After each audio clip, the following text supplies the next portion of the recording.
So a couple of days ago, I posted a video where I talked about my experience working as an Amazon driver. And in that video, I talked about how after I quit my job as an Amazon driver, I got an internship that really helped me get my foot in the door in the tech industry.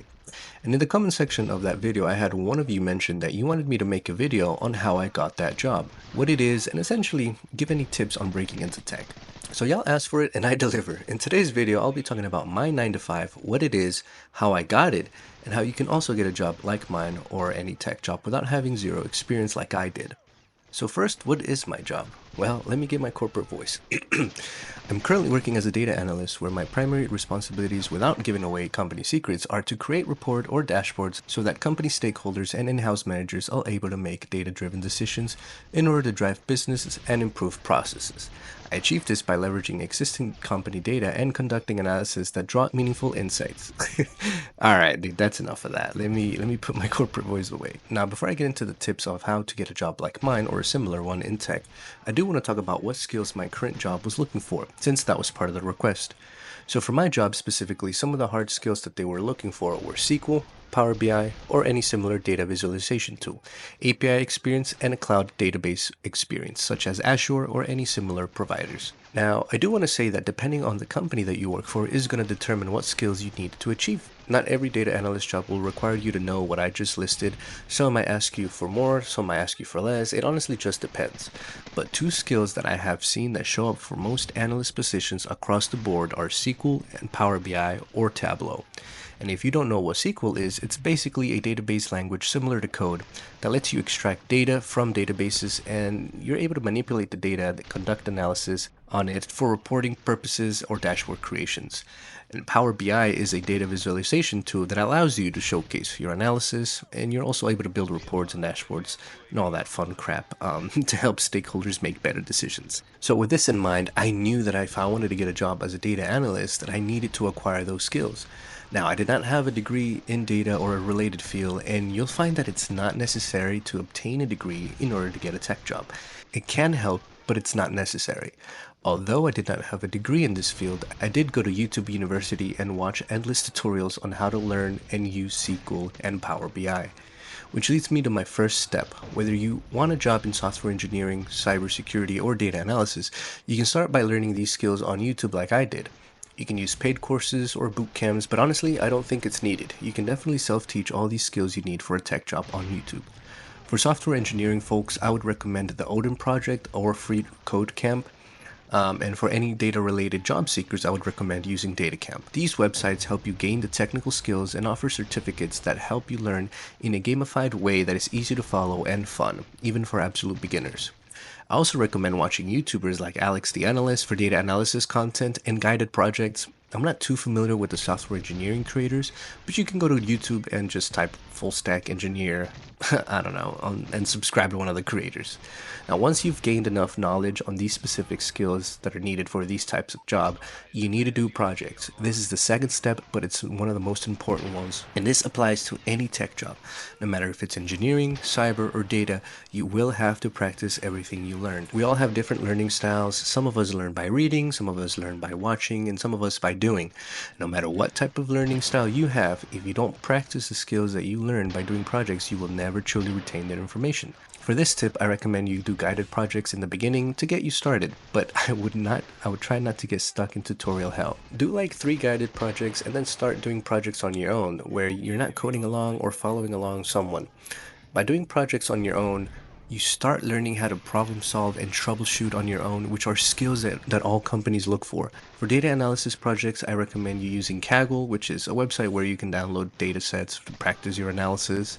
Again, it is very important that you do not stay in tutorial hell for any of these skills. I would honestly recommend that you do not showcase any of your first 3 guided projects on your resume, but rather only showcase the ones that you have worked on your own.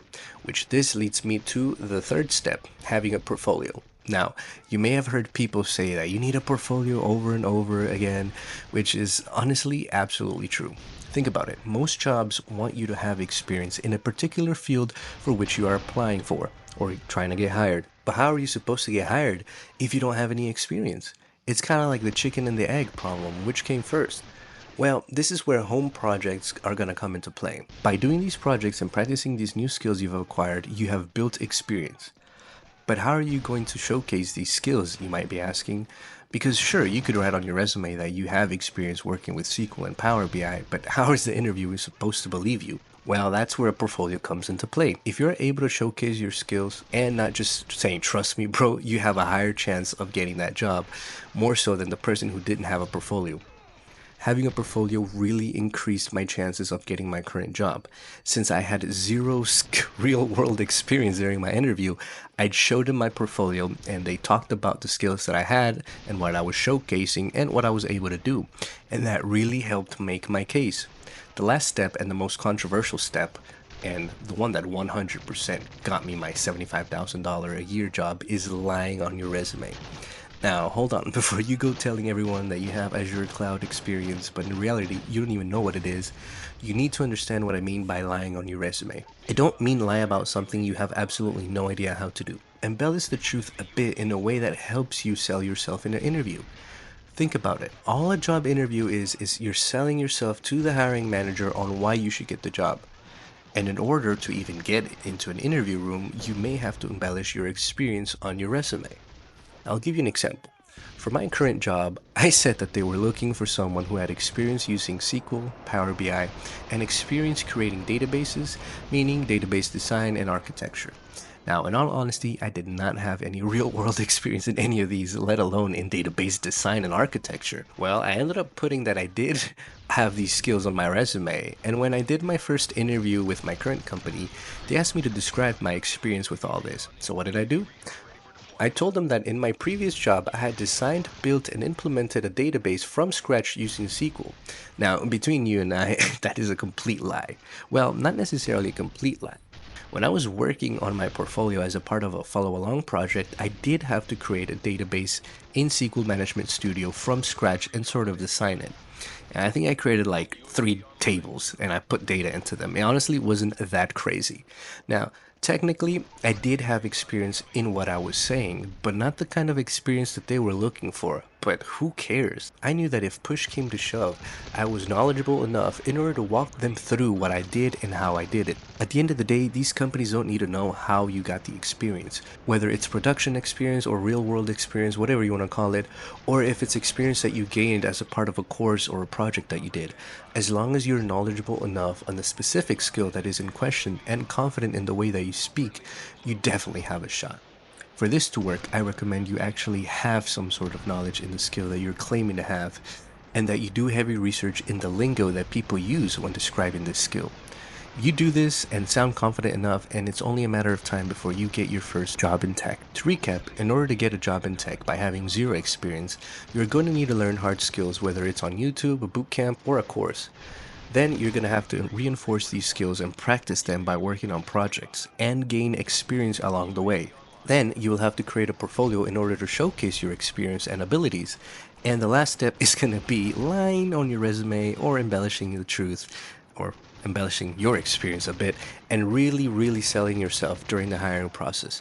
Now, I'm not guaranteeing that you will get a job if you do this, but I did everything on this video and I was able to land a $75,000 job off rip without any experience at all. So if you liked this video or found it useful at all, then go ahead and leave a like on this video and comment down below any questions you may have. If you do have questions and would like to get more tailored advice, then shoot me an email, which I'll have on the comments down below, and I will be able to provide you with more tailored advice and maybe even do a resume review completely free. You don't have to pay anything. Anyways, thank you all for watching, and I'll see y'all on the next video.